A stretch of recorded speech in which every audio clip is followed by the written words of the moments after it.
Hello. Listen to me.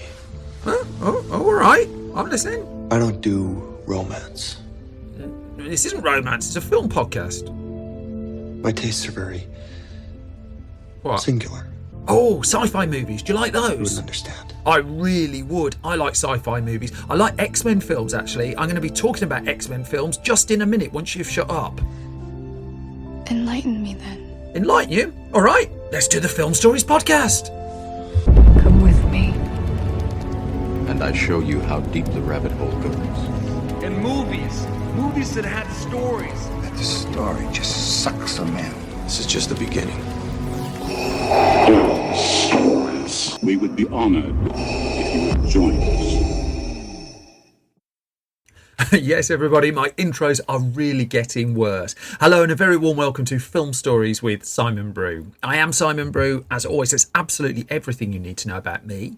The aim of the podcast, though, is given away in the title, really. I'm here to talk of the stories of film. And I talk about development stories, production stories, release stories, negotiating the rights for a popular trilogy of book stories, all those bits and bobs, really, that go to make the films that we know and sometimes love, just that, the films that we know and sometimes love. The films I tend to talk about in this podcast, they tend to be movies I'm invested in or interested in to some degree. I try not to do snark. I try not to punch down.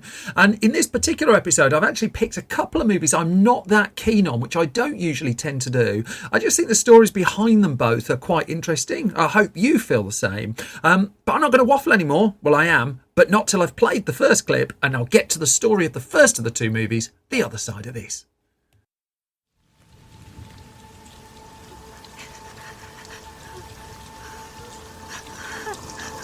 Why did you make me do that? Look at me. Focus on my voice. I'm not giving up on you, Jean. She was my friend. You're my family, Jean. Stop, no matter what. Stop.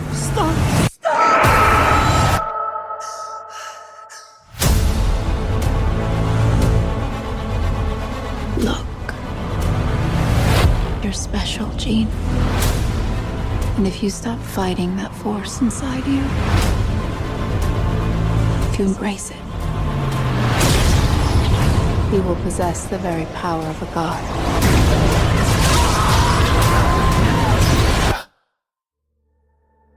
That then was a clip from the trailer from, well, depending where you live in the world, 2019's X-Men Dark Phoenix or 2019's Dark Phoenix. Either way, it's an X-Men film. And this particular one's directed by Simon Kinberg, written by Simon Kinberg, and starred James McAvoy, Michael Fassbender, Jennifer Lawrence, Nicholas Hoult, Sophie Turner, Ty Sheridan, Alexandra Shipp, and Jessica Chastain. Now, I mean, the origins really, Simon Kinberg, we should start with him, given that he got involved in earnest with the world of the X-Men movies all the way back with 2006's X-Men The Last Stand. Now, he'd had some involvement in movies before then, but The Last Stand was the first where he got a co-writer credit.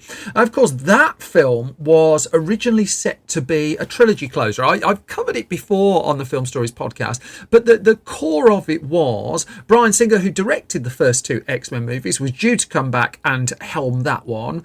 The idea was it was all building up to the Dark Phoenix story from the comic books. I'm not going deep into comic book lore here, short of to say that is a significant storyline in the world of X-Men. And it was felt originally it was going to take at least a film or two to build up to it. So it was all just started to be set up with the excellent X2. And the idea was the third X-Men film would deal with the Dark Phoenix Jean Grey character story. Then problems arose with that third movie. I mean, Famke Janssen had come in and was playing the role of Jean Grey with a view of coming back and building to this story with what became The Last Stand. But behind the scenes, director Bryan Singer was lured by Warner Brothers to make Superman Returns. Thus, X-Men The Last Stand, or X-Men 3 as it was at the time, needed a new director, and that director would be Brett Ratner. Brett Ratner and Bryan Singer, there's a double bill, gulp. It would be fair to say that when Ratner came aboard The Last Stand, some of the subtlety disappeared with it, and the resultant film just steered clear, really, of that storyline. It wasn't as interested in doing that, and went on with the whole idea of mutant cure, etc., etc. It was penned by Zach Penn and Simon Kinberg, and as much as X-Men The Last Stand is maligned, it was nonetheless for a long time the most successful X-Men film at the box office. Still, come the end of that one, 20th Century Fox then decided what it was going to do is, instead of making a straight on X-Men 4, it would start with its Origins spin-off films. We were going to get X-Men Origins Magneto. We did get X-Men Origins Wolverine, but that was pretty much that until we got to 2011's X-Men First Class. Now, I maintain that First Class is a very clever way to effectively reboot a franchise without overtly rebooting everything. If you're not familiar with Matthew Vaughn's film, it basically reintroduces all the characters that we saw in the first couple of X-Men films, but their younger selves, brought in a new cast, a new team of actors. And I think X-Men First Class, even though it was made very much against the clock, pretty much put together in 12 months. I think it's a really good film, enjoyed it enormously, and the new company of actors led by the likes of James McAvoy, Jennifer Lawrence and Michael Fassbender signed 3 picture deals. So, come 2014, well, Matthew Vaughn didn't want to make the next X-Men film, so he would go off and start on his Kingsman movies. Bryan Singer was lured back for 2014's X-Men Days of Future Past, which weaved in the old cast and the new cast, but crucially would prove to be a gigantic box office success, the most successful X-Men movie. And for the purposes of where we're going with this story, this has been some build-up, hasn't it? It would eradicate the previous timelines from the saga. So, the Jean Grey Dark Phoenix story was suddenly back in play. Now, while the X-Men saga had been evolving, so had Simon Kinberg's role in it, that he jumped up to producer on First Class, and he'd assumed that position on every film in the franchise thereafter. And it'd be fair to say he'd ridden some significant highs and lows there, but also he was working outside the X-Men films, building his writing and producing outside of that on films like Jumper, Mr. and Mrs. Smith, Elysium, Deadpool and The Martian. But there was still a little bit of unfinished business. And Kinberg, for one, was really interested. I mean, he was interested in directing, for one, but also he really wanted to tell the Dark Phoenix story properly. He was hugely passionate about that, and he felt the opportunity was now ripe to do so. So, in the aftermath of the success of Days of Future Past, he made that suggestion to 20th Century Fox. Fox was amenable to it, and why wouldn't it be? X-Men was suddenly the biggest business it had ever been. Bryan Singer was on board with the idea as well, and there was an idea mooted at this point of doing a 2-film version of the Dark Phoenix story, which would ultimately prove to be too rich for Fox's tastes, and Kinberg would be left to shoehorn it all into one.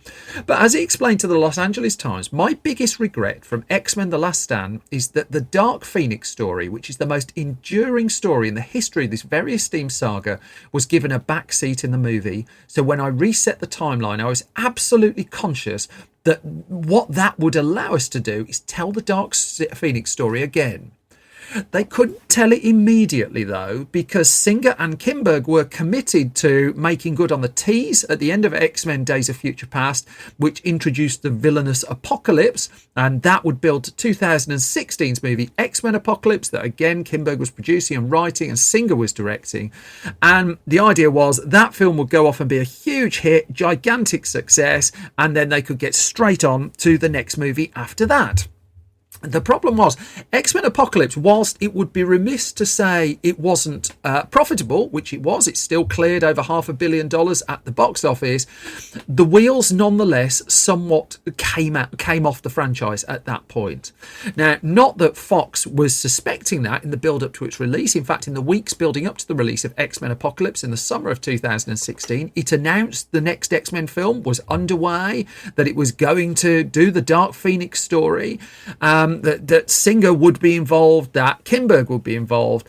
And in fact, in July 2016, Kinberg said to the Los Angeles Times he was about to start writing the next film. The problem, though, was that X-Men Apocalypse was deemed a disappointment. That the resultant film, I just think it's bloated and not very good, personally. I don't think I'm alone in that opinion. It got quite a lot of fan backlash, that whereas fans had embraced on the whole Days of Future Past, it was pretty much the opposite effect with Apocalypse, and the box office was down significantly on Days of Future Past. The film was panned, and Fox, all of a sudden, was at the point where it didn't know quite what it was going to do next. Its confidence in the main line of X-Men films was shaken, although crucially not in the overall saga. Because also in 2016, the far cheaper and the far leaner Deadpool had gone on to be far more successful.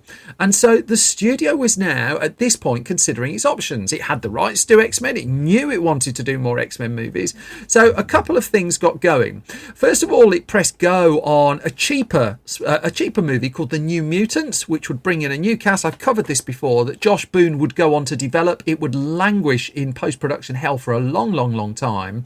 But Kinberg was moving forward with the idea of a film called X-Men Supernova. That was the code name for it. And the plan was that would go into production in the summer of 2017. But there were a couple of notable challenges around this one. First of all, there was the director's chair, because Bryan Singer was going to move on to do Bohemian Rhapsody, and thus he would assume a producer's role on what became X-Men Dark Phoenix. Then there was the core cast, because the cast that had been brought in were on 3-picture deals originally, and this was picture 4. So negotiations were going to have to get going. Now, in particular, it would be fair to say the star of Jennifer Lawrence had rocketed since she signed that original deal. She'd had the Hunger Games franchise, she'd won an Oscar, and her asking price was now through the roof. I don't think Michael Fassbender, James McAvoy, and Nicholas Hoult were on the cheap side either. And Lawrence, for one, was rumoured to be done with the series. Now, against this backdrop, Kinberg was writing a screenplay that had all 4 of them in there.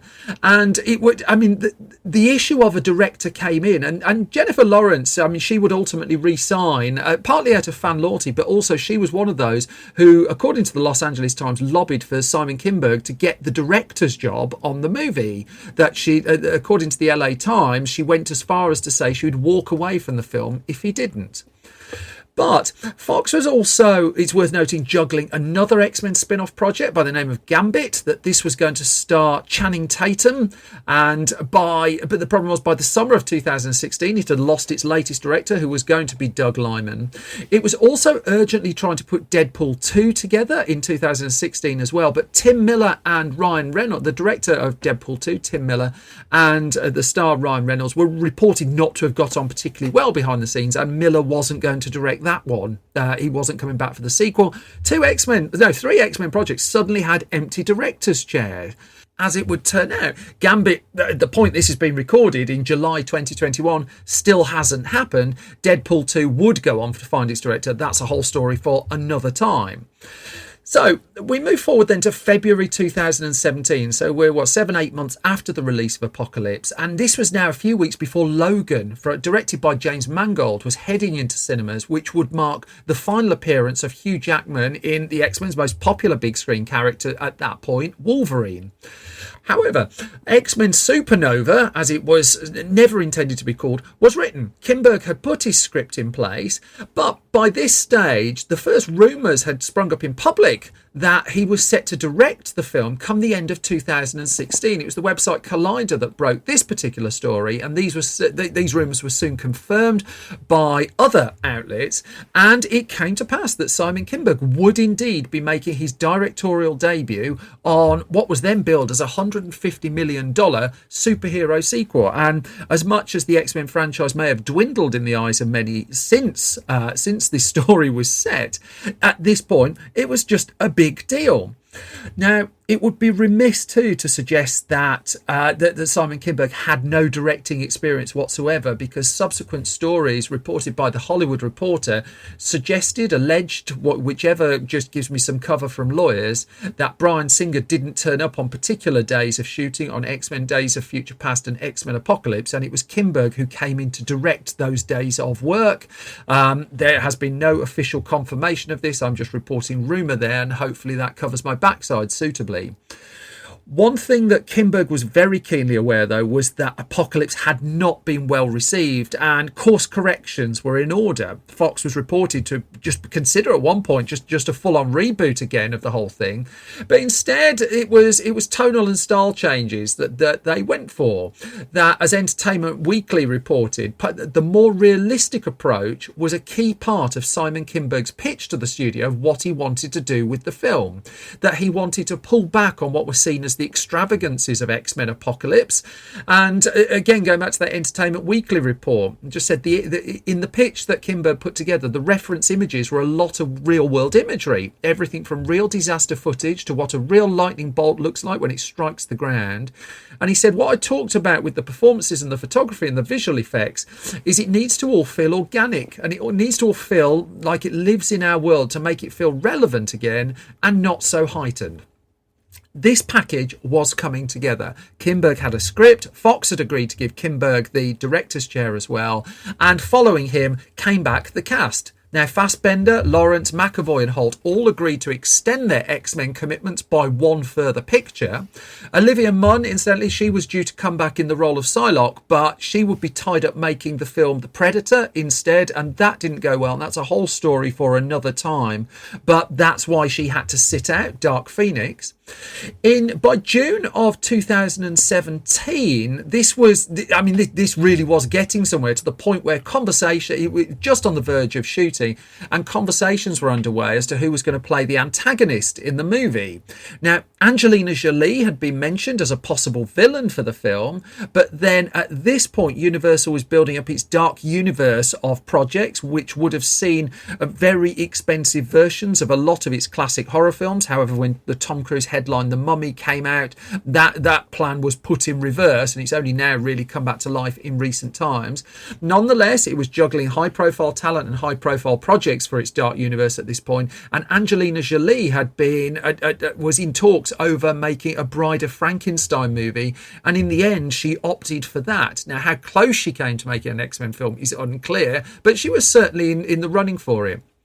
One person who had vowed never to make a superhero comic book movie was Jessica Chastain, but she was suitably impressed by the screenplay that she got to read, and was soon in talks to take on that role in the villain, and she would be the highest profile new addition to the ensemble for the movie. As is normal for X-Men films, the plan was to shoot this in Canada, in Montreal, and by June of 2017, with production to kick off at the end of that month, Alexandra Shipp, Ty Sheridan and Cody Smith-McPhee, they were all confirmed to return from previous X-Men movies, as crucially had Sophie Turner. Now, Sophie Turner had been introduced in the role of Jean Grey, and this film was going to be centered around her, and she really put in the hours to prepare for it, because she deeply researched mental health as part of her preparation for the movie. And as I understand it, Kinberg did as well. I mean, they put the work in to try and get this put across right. Fox was happy enough to announce a release date just before the start of filming. That release date was going to be November the 2nd, 2018. And an indication of how roles had reversed in the X-Men saga, the big summer release from the X-Men movies in 2018 was Deadpool 2. That got the prime summer slot, and X-Men Dark Phoenix got the November slot instead. That's not to say November's not a big slot, but Deadpool 2 at this point was the high hope. And so filming began on June the 28th, 2017, nearly 2 years before we'd actually see the film, which goes to the trouble post-production that I'll come to shortly. Now, Kinberg's plan with this was to go back to be smaller in scale than Apocalypse, to be a cheaper film than Apocalypse, to go a bit more back to basics. Now, that's not to say that Fox was scrimping and saving. The budget of 150 million or so was still high-end. This was still a tentpole blockbuster.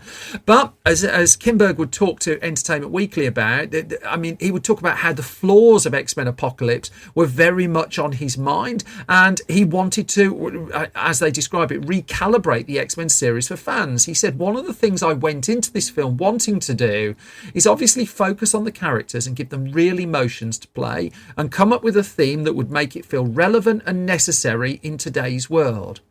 This would also affect how he chose to shoot the film as well, that he wanted the filming style of the movie to be a lot more down to earth, which is why the majority of Dark Phoenix has a handheld style, lots of Steadicam being used here, but again, huge sweeping shots are notable by their absence with this one.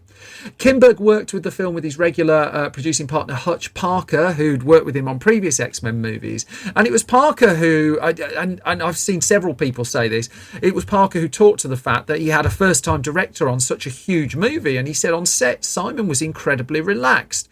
He said, in some ways, I think he found it more comfortable and less anxiety-provoking than being a writer-producer, where you're inevitably having to hand over your work to someone else. Being the writer and the director, there was an ease he felt that seemed to make him incredibly home on set. But then also his producing career had built up significantly as well, as discussed. So he knew his way about a film set, and because he'd set up productions so many times and with so many people, he generally was regarded as knowing his way around working with human beings and not treating them badly. The shoot wrapped up it filmed in Montreal in Canada primarily, and the shoot wrapped up in the middle of October 2017. And Kinberg said that the plan with this one was always to do a long post-production to give him the time to fashion the movie and to really just find the cut that he felt would work, and to build in the time to do that. Always the producer. This one reportedly came in slightly under budget as well, and no major dramas reported from the filming of it. That it was said to be quite a calm shoot, quite a pleasant shoot, and tabloid headlines surrounding it were notable by their absence, with one exception. In the midst of all of this, allegations about Bryan Singer's personal life of sexual misconduct, arose in the press. Singer, I have to say, has vehemently denied these allegations, but it would lead to him being removed from directing the film Bohemian Rhapsody, which he was nearly at the point of wrapping, and he would be removed as a producer on X-Men Dark Phoenix as well. Into the post-production phase then, and it's commonplace now that for big blockbuster movies, they build in time for reshoots and pickup shots, and the days when this is reported as being an exception to the norm, I think, are firmly in the past now. I don't think it's a major revelation that a film a production reassembles its cast and crew just to do a few extra days filming.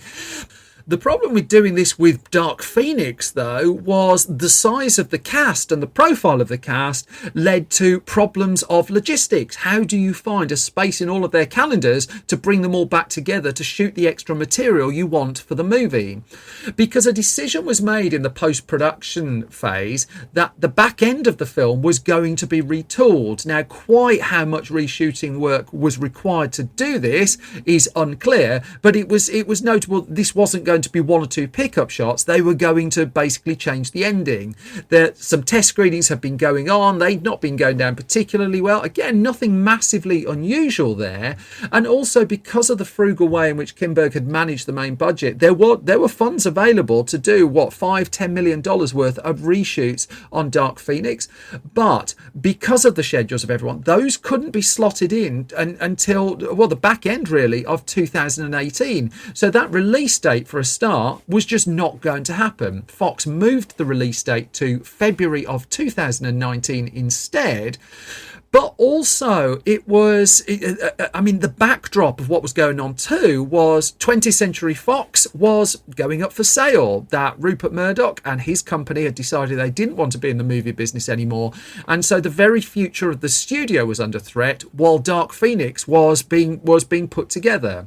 Now, going to those reshoots, they were described in the press as extensive, and the report I found said that Kinberg decided to retool the film's entire third act from a space set battle to a more grounded earthbound climax. Now, apparently one of the influences on that was the fact that a major Marvel production was going for, at that point, an ending that would have been slightly too close to Dark Phoenix's original ending, and so they decided to jiggle it around and do something different.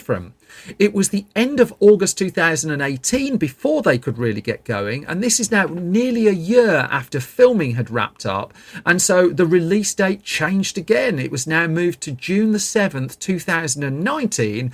But it was also becoming clear that 20th Century Fox was indeed going to be sold and that Disney was in pole position to buy the company up. Now, this story has been told many times all over the place. But the bottom line was Disney ended up buying Fox for about 70-80 billion dollars. It now owned the X-Men films. And part and parcel of that was it had inherited a slate of pictures that it didn't really want. I think it's pretty well known that the Disney strategy is to make fewer films but make them bigger, and here its marketing department was suddenly getting hold of a bunch of films that it hadn't been involved with. Also, against the backdrop of this, Fox's own marketing department had gradually petered away as part of one of those lovely phrases in press releases, economies, which basically meant 5,000-6,000 people lost their jobs as part and parcel of this merger stroke takeover. And what that also meant is that the team that were in place really to sell X-Men Dark Phoenix, well, they just weren't primarily there come the point it needed to be promoted. Now, I mean, back to the film, it's worth noting that Hans Zimmer was lured back to do a comic book movie score after previously saying he wouldn't go and do another one. And a trailer did come out in the end in September 2018, the first footage, at a point where Fox was hemorrhaging staff. The Disney deal didn't officially close until March of 2019, but it was well known it was going to be a done deal at this point. And it meant that Fox didn't really have the personnel to push the trailer, to build the awareness of the film. And as a retrospective piece in the Hollywood Reporter noted, it quoted a former Fox insider saying the campaign was muddled. Was this the final X-Men movie? Was it about a character going back? The movie just got lost, they said. And there was confusion about it. I mean, they noted that awareness was low and Rocket Man was tracking higher by the time the film was coming to release. And they never really put across what this film was, because this was ultimately the final film in that line of X-Men movies, but you wouldn't really know it from the promotion that was being put out. And of course, in the midst of all of this, the New Mutants was going through something not dissimilar. The film finally, after delays and after that retooled post-production, it made it into cinemas in June of 2019. And I mean, it really just felt like a quiet end for a saga, a superhero saga that really redefined the power of superhero movies in cinema. Would the Marvel Cinematic Universe have come about if the X-Men films hadn't proven to be such a success? I think the X-Men and Spider-Man movies in particular were the ones that rocket fueled all of this. The reviews for the movie they just weren't great. It was just felt it was a little bit of a damp film. And the attempt to retool things following Apocalypse, I mean, it was a noble one, but fans seemed none the more impressed by this particular movie than they were with Apocalypse.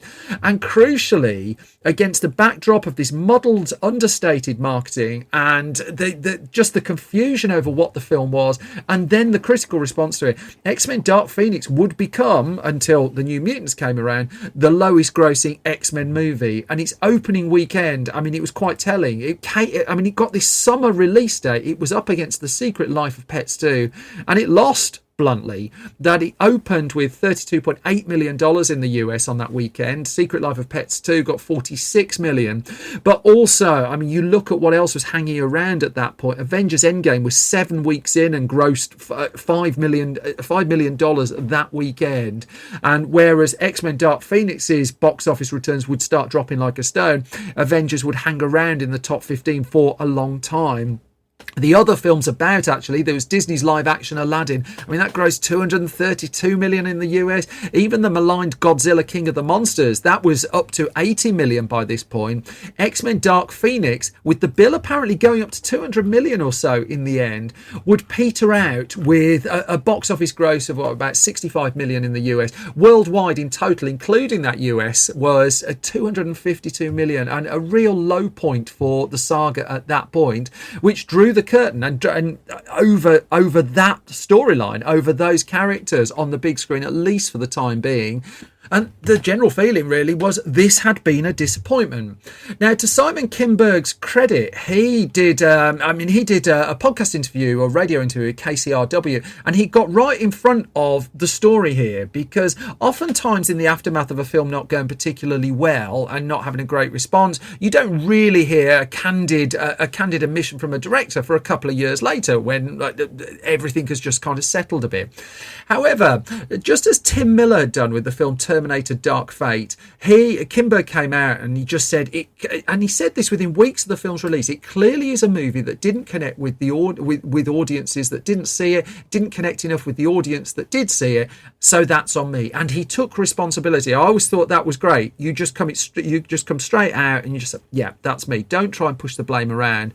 And I mean, I don't think it's a disastrous film, Dark Phoenix. I just think it's just such an understated one. I just think it's almost low profile and shy about an X-Men film, and I just don't think it fully works. Now, Kinberg would note that by the time the film was out, it was under Disney's jurisdiction, and Disney's emphasis was firmly and understandably really on Avengers Endgame, and the marketing team for Dark Phoenix was never fully retooled. However, going back to the point that the actors were very supportive of Kinberg, going forward, he would soon press ahead with his next directorial outing, which would be the 355. Jessica Chastain would be one of those who signed up very quickly to work with him again. I mean, it's worth knowing Chastain's character was one of those that changed notably in post-production in Dark Phoenix, in that the identity of the foes and the villains was changed as part of the pickup work that was done. I should also note that Alexandra Shipp was one of those who was critical of the film because her character Storm is just barely in the movie, and the end result, well, it just didn't impress that many people really. There would be one more X-Men film to follow under the Fox Disney banner, as it were. Deadpool 2 had gone on to do big bucks, as you probably know. The New Mutants would follow shortly after, and at the point this has been recorded, it's just a case now of wait and see to see where Disney takes the X-Men next. They will come back, but they won't look anything like Dark Phoenix. Which brings me to the halfway point of this latest episode of Film Stories. A few plugs and just requests, really. I am, as I go on about every episode, apologies if you listen every time, thank you for doing that. I'm an independent podcast producer. I'm one man in a room in the West Midlands in the UK. It's not even that nice a room, really. It's a little bit cluttered today.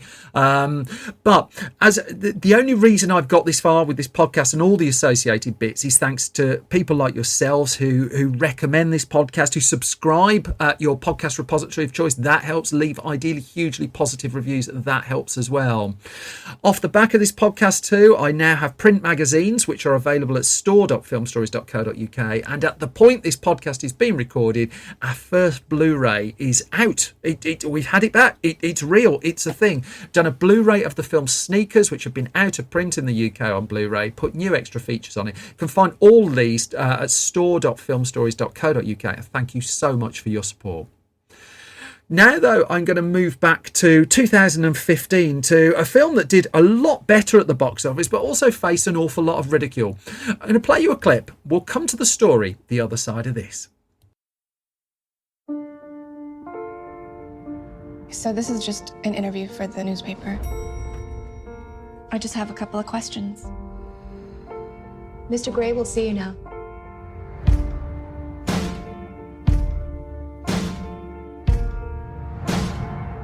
What was he like? He was polite, intense, smart, really intimidating. Do you have any interests outside of work? What about you? I'd like to know more about you. There's really not much to know about me. Look at me. I am.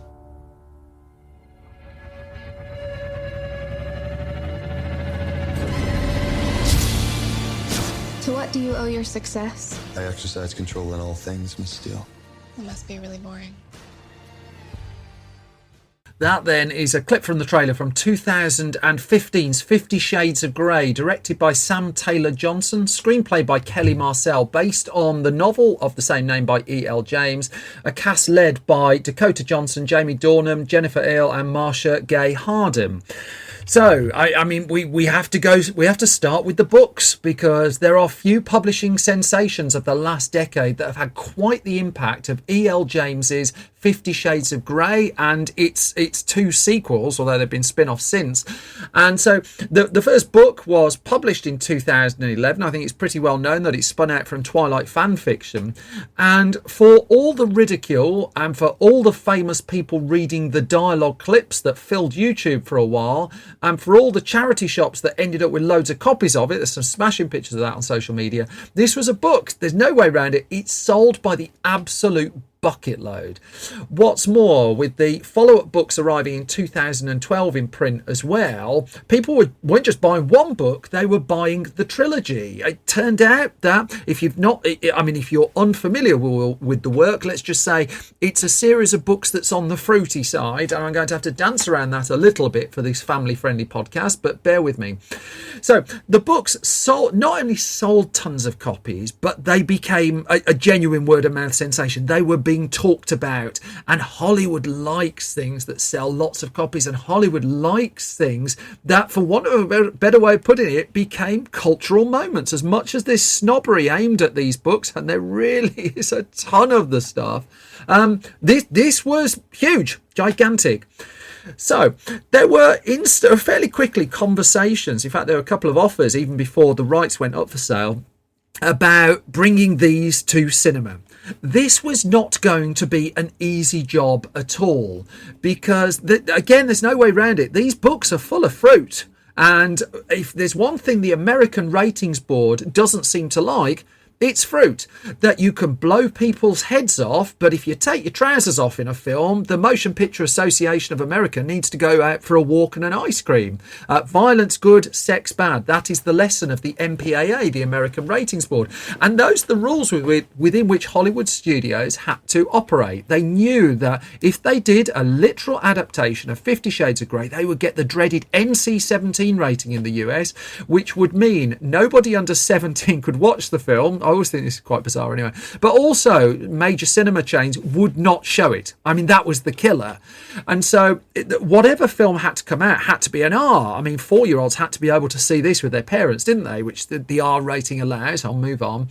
But I mean, what the assorted studios worked out was, we can sort all that out later. Let's just get in and get the rights and go for it. And so by March of 2012, that's when the auction and the bids for the 50 Shades trilogy that's where it took place within Hollywood. And all of the major studios, with the exemption of Disney for some bizarre reason, there's an animated film waiting to happen there, surely, got involved with that bidding war. Now, this instantly gave author E.L. James a lot of cards in the subsequent negotiations, and it would be fair to say that E.L. James played those cards. She had no experience in the film business, but conversely, the film business wanted her books, and she was able to put across the terms by which she would let them have them.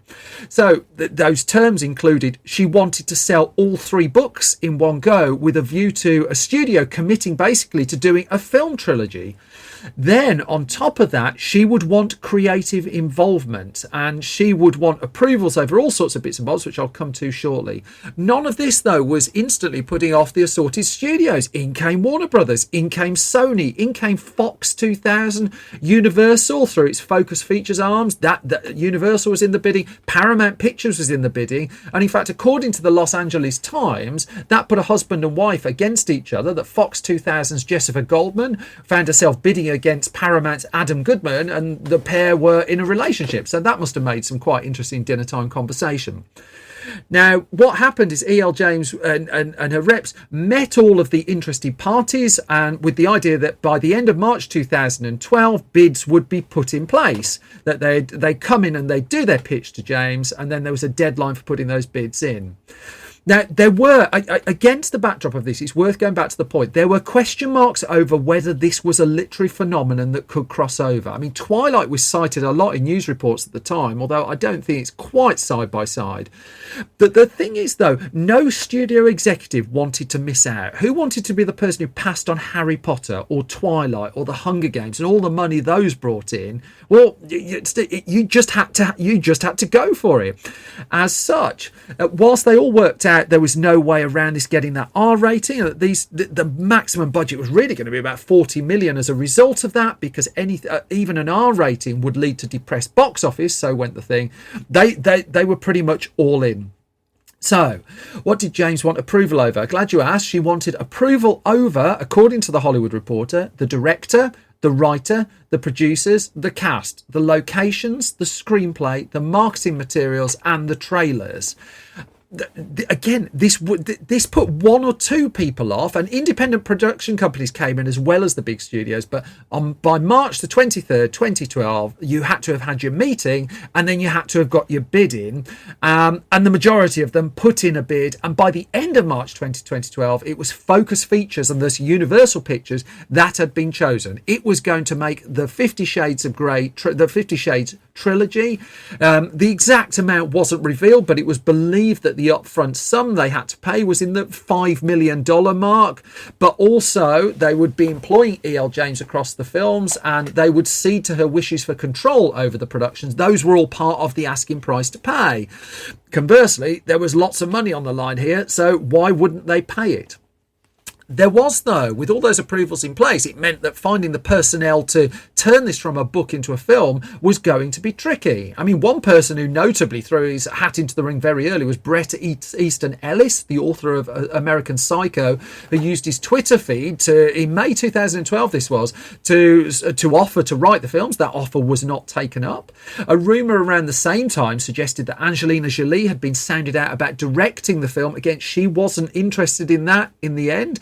I mean, the casting rumours had started in earnest already by this point. I mean, Alex Pettyfer was one of the early frontrunners for the role of Christian Grey.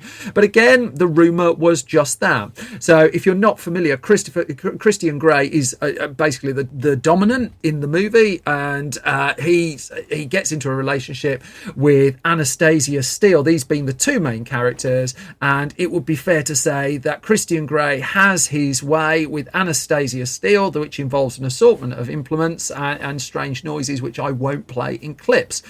Just a necessary bit of background if you're utterly unfamiliar with the book. By October 2012, a screenwriter had finally been found. That was Kelly Marcel, and she penned Saving Mr. Banks. How's that for a double bill? The story of effectively the making of Mary Poppins. So she won the job, and already by this point there was some push and pull over how much sex could they get away with in the film.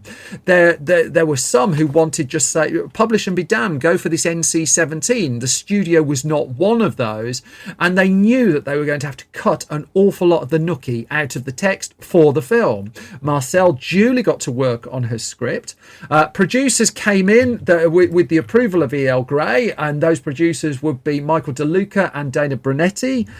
And then it was this search for a director, and that took some time. So by over a year after, we're over a year after the rights had been bought, and there wasn't a director on board by this point.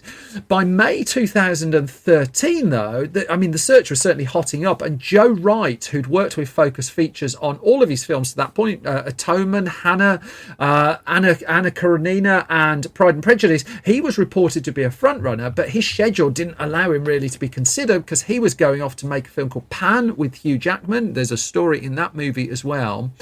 Variety, the Hollywood trade paper, noted that other directors that were at least in the conversation were Patty Jenkins, who'd then helmed Monster and would go on to do the Wonder Woman films, Bill Condon, who'd done a couple of the Twilights, Bennett Miller, who'd made Moneyball. Steven Soderbergh apparently was interested. Gus Van Sant was lobbying for the job, according to reports, but the focus was veering towards Joe Wright, and Joe Wright ultimately couldn't take the job on. Finally, in June 2013, it wasn't Focus Features or Universal who announced the news. It was E.L. Gray announced the creative team for the movie, that Sam Taylor Johnson, who by that point her highest profile film had been Nowhere Boy, she was going to be the director of the film adaptation of 50 Shades of Grey. And she said in a statement, "I'm excited to be charged with the evolution of 50 Shades of Grey from page to screen. For the legions of fans, I want to say that I will honour the power of the book, Erica's book," Erica being E.L. James, "and the characters of Christian and Anastasia. They are under my skin too." They may have been under her skin, but we still didn't know who was playing them by this point. The casting rumour mill was in overdrive. Ian Somerhalder was riding high off the back of the TV show The Vampire Diaries, for instance, but his commitment to that show, well, that would knock him out of the running. And there was the whole idea that actors were being asked to commit not just to a film where an awful lot would be on show, although male full frontal nudity was pretty much ruled out by the R rating, but also commit to a trilogy of these films as well. It basically is going to be 2 years of wearing no trousers, and who wants that? So Ryan Gosling, he was mentioned in the press at one point, but apparently wasn't keen. Garrett Hedlund, who'd broken through with Tron Legacy, he wasn't keen. Stephen Amell, he was out. Sam Taylor Johnson was auditioning lots and lots and lots of people. In fact, she talked about the process to the Hollywood Reporter, and she said, "We gave every actress who came in to read 4 pages of a monologue from Ingmar Bergman's persona."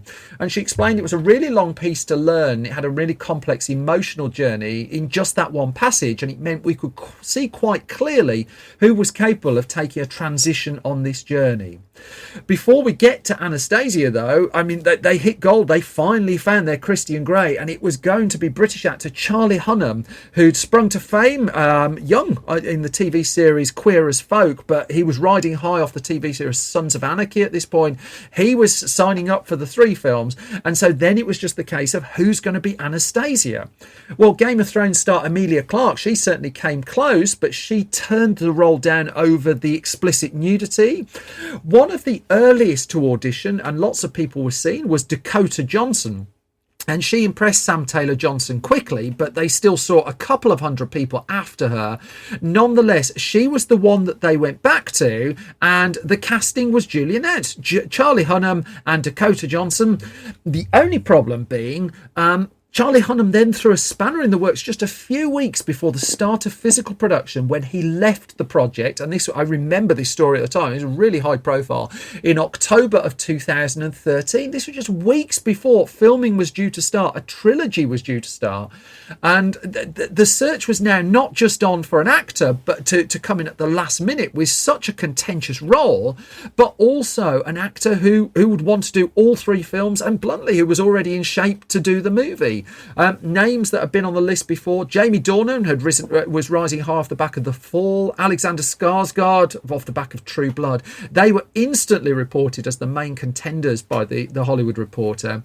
And Sam Taylor Johnson would again, in hindsight, say it was devastating at the time. It was tough because I thought I had a true collaborator with Charlie, but I started to sense he was getting nervous about the fact that there were 3 books. It suddenly proved a little difficult of a concept that 10 years of his life could be this character. Now, Jamie Dornan was confirmed shortly after to be taking the role, but Hunnam himself would explain quite candidly to Moviephone in an interview. He said, "I was going to finish filming Sons of Anarchy at like 11 p.m. Friday night, get on the plane Saturday morning to Vancouver for 50, missing the whole first week of rehearsal, and start shooting Monday morning. And I was going to shoot that film, wrap that on the Wednesday, and the following Monday I was going to start shooting Crimson Peak for Guillermo del Toro in Toronto." And he just said, I frankly had something of a nervous breakdown. And so he pulled out of projects, and in came Jamie Dornan, who was committing to all 3 films. Now, script rewrite work had been going on. I should note, while all this was going on, that Patrick Marber came in to do a bit of work on it. Also, Mark Bombach, who'd done quite a lot of script doctoring work for the studio. He'd worked on Fast and Furious movies, for instance. He came in to do a bit of polish. The start date was pushed back. It was due to start filming in November 2013. 2013, and Universal originally wanted the movie for August 2014, but now the start date pushed back to December. Universal said February the 11th, 2015 was the target. What people want on Valentine's Day was, for one of putting it, a spanking good time. Filming could finally begin on December the 1st, 2013. Now, by the time she came to the set, Taylor Johnson had done her homework, a very diligent director. She said, she told The Hollywood Reporter, I met with the dominatrix and also met with a dominant who was on set in Vancouver. What was interesting was that the structure of it is so strong and so grounded in rules and do's and don'ts, and that trust is a huge element of it. The trust built in that way can be such an intensely powerful bond, and from that can come this intense love, and that's what she was kind of going for. I mean, she inevitably looked at films that dealt with a fair amount of nookie, but what she realised and what she appreciated from that is it's not the actual act, it's the build-up to the act that is more of, that's more erotic. And so, again, that's what she was going for. She would have, throughout the shoot, a very good working relationship with Dakota Johnson. She had nothing but good words to say about her in the aftermath of the movie. Less so with E.L. James. And in fact, she would say it's difficult when you have an author and an auteur. It's a difficult and challenging relationship. And she said, I'm not saying that at times it wasn't helpful, but there were times when it was really, really frustrating. Universal threw a huge veil of secrecy around the Canadian shoot of the movie, and I mean Taylor Johnson as well was a very conscious director, that when it came to shooting some of the mattress moving moments, it was remote control cameras, it was clear the set, and respecting the actors. The schedule also built to, for want of a better way of putting it, one or two of the more intense scenes being scheduled at the end of the shoot, so that at the very least Dornan and Johnson could be a bit more familiar with each other by the time they had to do the really serious stuff. What Taylor Johnson clearly didn't have, though, was the flexibility to alter the material too much. James had sign-off on this, and she seemingly used it. Production, nonetheless, would wrap by the end of February 2014. That would give a year of post-production, given the new release date. And there was some tinkering with the edit on this one. That there was, work was going on towards films 2 and 3, but reshoots took place for this as well. And it was E! News that reported that what E.L. James was after from the reshoots was, quote, more filler. And the reshoots were, again, I mean, it's not a huge sensational story that they took place, but they took place. They took place towards the end of 2014, and in contrast to Dark Phoenix, by this point, the first trailer for the movie had come out and it had gone bananas, over 100 million views in a week, and it just went an absolute sensation. Say hurl as many brickbats as you like, people wanted to see this. The film would ultimately debut at the Berlin Film Festival in February of 2015. And you could have probably written what was going to happen months before it was going to happen. That the Universal's marketing campaign would build up for a year before the release of the film. The reviews were on the hostile side, I think that's fair to say. The pretty awful Golden Raspberry organisation couldn't wait to get out and start layering gongs on all of this. And the pushback against the film was strong. But people went to see it, and boy did they go and see it. All this about R-rated films not scoring big at the box office. 2 of them opened the same weekend in the US, February the 13th to the 15th, 2015. That 50 Shades of Grey was number 1 with $85 million opening weekend for a $40 million film. Kingsman: The Secret Service opened that same weekend too, $36 million. I mean, the weekend before, the number 1 movie was the SpongeBob movie, Sponge Out of Water. It just didn't stand a chance. Other films around at that point, American Sniper, Jupiter Ascending, Seventh Son, Paddington, The Wedding Ring. That's an underrated rom-com, that is, The Wedding Ring. I won't take a bullet for it. I just think it's a whole lot of fun. 50 Shades of Grey was as much a sensation on the big screen as it was in book form, and it would go on to gross $569 million worldwide. I also say, for all the snobbishness aimed at it, I do think Dakota Johnson in these films is great. I have trouble with the films, but as a leading performance with everything on her shoulders, I just think she's legitimately really, really strong. I think there's award-winning performances in her future, I would suggest. Still, the narrative, even as the the film was coming out, I mean, Sam Taylor-Johnson, some of those comments I read she was saying those in the weeks before the film was coming out. And in fact, Kelly Marcel also said that she in the end wasn't really able to watch the film because so much of the script she'd written had been changed by E.L. James, and it was just a bit of a hodgepodge, she felt, in the end. Nonetheless, you can't argue with the box office. Universal really cashed in on it as well, that it released the unrated version that you couldn't see in cinemas on DVD. Crikey, it's released this in 4K since as well. But even by the time, I mean, it took 2 months after the release of 50 Shades of Grey that it was reported that E.L. James had asked her husband, Noel Leonard, to come up to do the screenplay for the sequel to the movie. Sam Taylor-Johnson would also declare that she wasn't coming back, and it was James Foley who would ultimately come in to direct 50 Shades Darker and 50 Shades Freed, both of which went, I mean, it was the law of declining box office kicked in at this point. The novelty was all in the first film. Universal made its money back with the first film. The sequels just gradually did less and less well. They were less critically well received. They made less money. But even the amount of money made by the third film would probably have comfortably covered the deal that Universal struck. And thus, as much as people might not like the movies, 50 Shades of Grey was a sensation, and it remains a better seller than I think some people would like to admit. It does go to show too, if you package Nookie in the right way, you can't half make a whole load of cash. Maybe that's where I'm going wrong.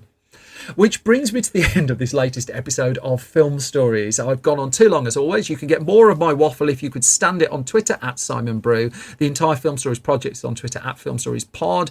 If you go to our website, filmstories.co.uk, updated every weekday with movie news, features, reviews, all sorts of movie mayhem there. Store.filmstories.co.uk is where you'll find all of our stuff available for sale. Loads of back issues of magazines. A Blu-ray. Have I mentioned a Blu-ray? I would do a Blu-ray. I'm so excited. Facebook.com/Film Stories Online, we're there. YouTube.com/Film Stories, we're there as well.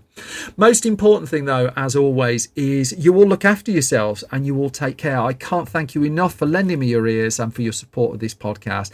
I'll be back soon with another bunch of film stories. Until then, you all stay safe. Take care. Bye bye.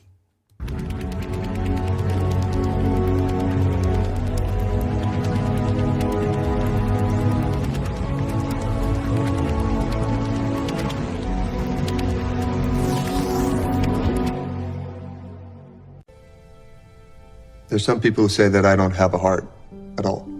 Why would they say that? Because they know me well.